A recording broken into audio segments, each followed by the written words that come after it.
ఇక ఈరోజు నాగర్ కర్నూలు జిల్లా ప్రధాన వార్తలు చూసినట్టయితే నాగర్ కర్నూలు మండలం గన్యాగుల సమీపంలో ఎదురుగా వస్తున్నటువంటి బైకును తప్పించబోయి ఒక ప్రైవేట్ స్కూల్ బస్సు బోల్తా పడడంతో అందులో ఉన్నటువంటి 20 మంది పిల్లలకు స్వల్ప గాయాలతో బయటపడినటువంటి పరిస్థితి కనిపించింది.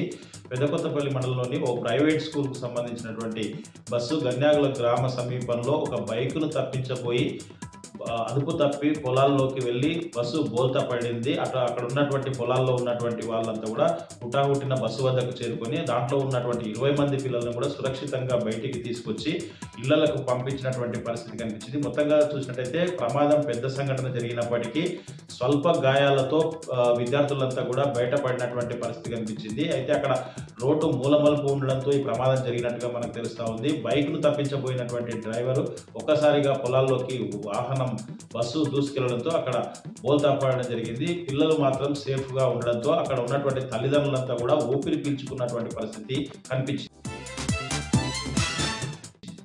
మరొక వార్త చూసినట్టయితే నాగర్ కర్నూలు జిల్లా బల్మూరు మండల కేంద్రంలో ఉన్నటువంటి కస్తూర్బా గాంధీ పాఠశాలలో అక్కడ వంట చేసే కార్మికులు డ్యూటీల విషయంలో గొడవపడి వీరంగం సృష్టించినటువంటి పరిస్థితి కనిపించింది. అక్కడ ఉన్నటువంటి వారు తెలుపుతున్నటువంటి వివరాల ప్రకారం వంట చేసే కార్మికులు తమ డ్యూటీల్లో భాగంగా వాళ్ళు గొడవలు పడి అక్కడ ఉన్నటువంటి కత్తిపీటలతో స్వైర విహారం చేసుకున్నారని చెప్పేసి అది గమనించినటువంటి విద్యార్థులు ఉపాధ్యాయులు అక్కడ ఉన్నటువంటి ఎస్ఓకు సమాచారం ఇవ్వడంతో ఎస్ఓ వాళ్ళను పిలిపించి తీవ్ర స్థాయిలో మందలించి ఇంకొకసారి ఇలా జరిగితే పరిస్థితులు వేరుగా ఉంటాయని చెప్పేసి హెచ్చరించిందని చెప్పేసి అట్లా హెచ్చరించడం పట్ల వాళ్ళంతా కూడా ఎవరైతే గొడవ పడ్డారో వంట కార్మికులు వాళ్ళంతా ఒకటిగా అయ్యి ప్రిన్సిపల్ ఎస్ఓ మీద కూడా రాజకీయ నాయకులకు ఫిర్యాదు చేసినటువంటి పరిస్థితి కనిపించింది.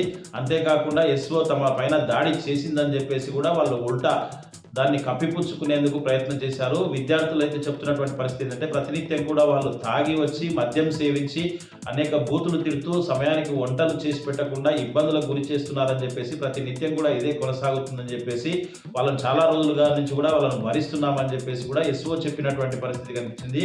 ఈ సంఘటనపై ఉన్నతాధికారులకు కూడా ఫిర్యాదు చేసినట్లు ఎస్ఓ చెప్పినటువంటి పరిస్థితి కనిపించింది. ఒకవైపు గురుకులాల్లో అనేక ఇబ్బందులు ఉన్నప్పటికీ అక్కడ వంట చేసే కార్మికులు సైతం వాళ్ళ మధ్యలో సయోధ్య లేక వాళ్ళ పైన ఆజమాయిషి సక్రమంగా లేక ఉన్నతాధికారులు వాళ్ళ పైన పర్యవేక్షణ లేకపోవడం వల్ల వాళ్ళంతా కూడా ఇష్టానురాజ్యంగా వ్యవహరిస్తున్నారని చెప్పేసి కూడా పలువురు ఆరోపిస్తున్నటువంటి పరిస్థితి కనిపిస్తుంది.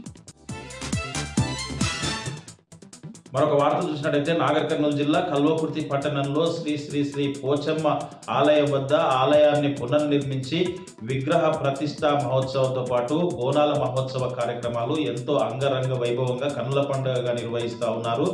ఈరోజు పోచమ్మ విగ్రహ ప్రతిష్ఠ నూతన ఆలయం ఏదైతే నిర్మించారో దాంట్లో పునఃప్రతిష్ఠ చేయడానికి ప్రత్యేక పూజలతో పాటు వేద మంత్ర డప్పు చప్పుళ్ల మధ్య పోచమ్మ విగ్రహాన్ని అర్చకులు పుర ప్రముఖులంతా కలిసి కూడా విగ్రహ ప్రతిష్ఠ చేసినటువంటి పరిస్థితి కనిపించింది. ఈ సందర్భంగా ఈరోజు బోనాలతో పాటు రేపు కూడా బోనాలు ఉంటాయని చెప్పేసి బోనాల మహోత్సవానికి పెద్ద ఎత్తున కూడా భక్తులు తరలిరాన్న నేపథ్యంలో ఆలయం వద్ద అన్ని ఏర్పాట్లు చేసినట్టు ఆలయ నిర్వాహకులు తెలిపినటువంటి పరిస్థితి కనిపించింది.